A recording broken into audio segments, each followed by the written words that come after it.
How's it going, YouTube? It's Phoenix here. I'm back with a tier list. Now, I already made the tier list. I actually had a whole video of me making the tier list, and it was super cool, but the audio was really cruddy, and then I had to go and troubleshoot that, but that doesn't matter. Anyway, if you like One Piece, you should like, subscribe. I hope to see you guys in the next episode as well, but for today, we're going to go ahead and get right into this. We have the tiers here, which are peak, getting there better than most, could have been better, in dog water. Obviously, Long Ring Longland has a place for itself, and it's honestly, I could have just named it Long Ring Longland instead of dog water. Same thing. Anyway, we all know why that's there. Other than Aokiji showing up, no one cares. Could have been better. I put Orange Town, Surf Village, Log Town, Little Garden, and Fishman Island. All of these arcs, I will say, don't particularly hold a special place in my heart, but they all had their moments that were pretty good. Like for instance, with Orange Town, you had, honestly, in my opinion, the MVP of uh, Orange Town was Chocho. The MVP of Surf Village was Usopp. No matter what anybody says, oh, he's annoying, da da da da. Dog, bro, literally put his life on the line just so his reputation of being a liar could be, passed on. What's better than that? Logtown, it was okay. I mean, I feel like the best part about Logtown was just the direct parallels between Luffy and Roger. Other than that, we see Dragon do something for the first and last time ever, so that was pretty cool. Little Garden, obviously, we love the Giants,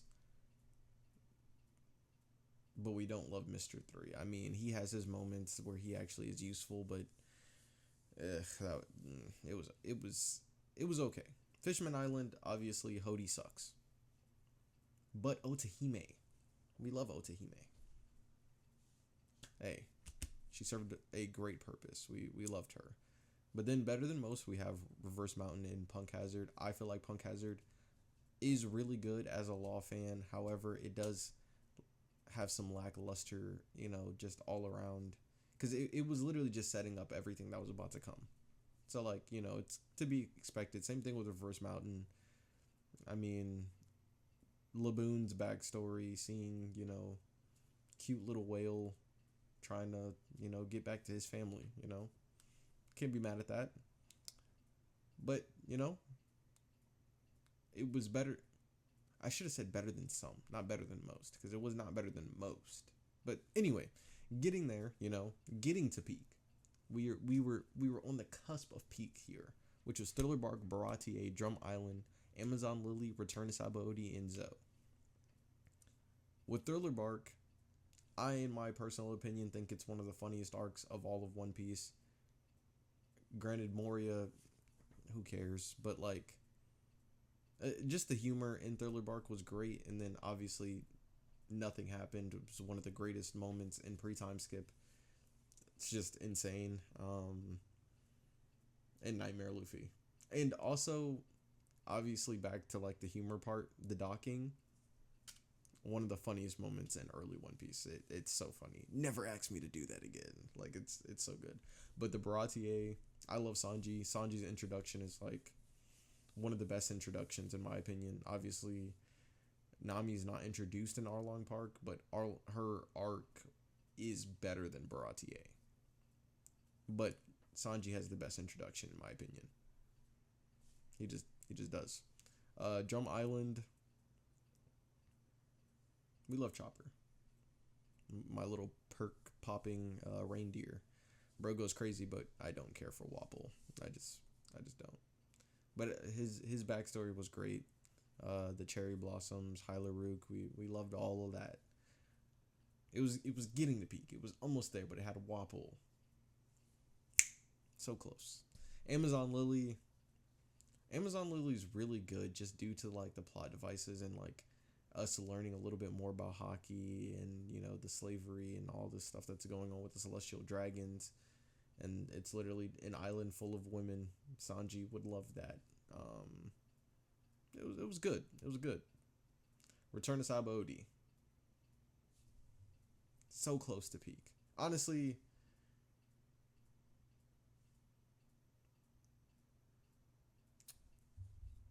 honestly, it is peak. It is peak. That is peak. I don't know how I slept on Return to Sabaody. That is peak. I'm glad I'm going back over this. Anyway, Zoe, very close to peak. The Raizo isn't here. They stood on business. They stood on business. And then we have the actual peak, right? We have the peak of One Piece. The true One Peak, right? Let's start out Romance Dawn. We're going to go backwards. Let's start out Romance Dawn. It's the introduction of Luffy, the introduction to the entire series. We see Shanks actually do something.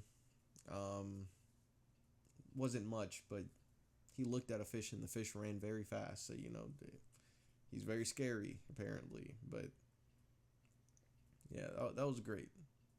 We finally get to, well, not finally, but we get to hear our main characters first. I'm going to be the king of the pirates. And the rest was history. After that, we have Return to Sabaody, where they all come back after the time skip, and we get to see how cool they are, especially Zoro, Sanji, and Luffy. That one thing that they were scared of, they took out in like 2 seconds. Easy. Light work. And then if you add on fan letters to Nami or whatever, that peak. True peak. Whiskey Peak, obviously, it has peak in the name, so of course it's peak. Zoro fighting 100 bounty hunters in one night. Bro was literally aura farming that whole time, because he was like, dang, bro, I don't even need to try against all y'all, and I'm still whooping y'all. Like, bro, such a good scene, man. Now, for Jai and Skypiea, this was a really hard pick for me to put them in peak, but just due to storytelling purposes, they are peak. Everything about both of them contains so much setup for like the rest of the series, and everything kind of gets called back to them. It's their peak. They are, I will say, Skypiea specifically is not my favorite arc, but it's hard to not, it's hard to not refer to Skypiea as a almost perfect arc, just due to the fact of how well it holds up. Like, and it keeps getting upscaled by all the new lore that's coming out. It's insane. Post Enies Lobby is great, just due to the fact that you get to like finally understand Luffy's background and like his family, and his family's crazy, dog. But yeah, that's great, and it's a great way to end off Enies Lobby, which is one of the best arcs in One Piece, in my opinion. The Reverie, there was so much stakes going on there, and like, we still don't truly know everything that was going on there. I mean, like, they did tell us a good amount, but like, there's still so many questions that I have. So many. Arlong Park, literally one of the best arc in East Blue. It just is. Nami's backstory, Arlong just being a gross, disgusting, evil person. The stakes were high. Alabasta, as long as it is, I love Vivi. Crocodile was insanely strong and actually was the first villain to truly give Luffy a challenge. Luffy actually had to kind of think outside of the box to beat Crocodile. It's a great arc. Post-war, oof. It's peak, because you honestly, it's hard to not put that part in there, because like, just all of Marineford, from Sabaody all the way to Marineford to post-war, like, true pain. That is true pain. Like, ooh. every bit, especially Impel Down, bro. Oh my god. I mean, even the like end of Marineford is just like, it hurts, man. It just hurts. Water 7, insanely good. Just like you basically, Water 7 is like the pinnacle of early One Piece because it literally is when the foundation is for sure set. Cause like East Blue is like the prologue, Alabasta is like chapter 1, Water 7 in my opinion is like chapter 3. So it's like after Skypiea where they're still kind of getting the feel for being pirates, and they go on their first like real pirate adventure, finding the lost city of gold.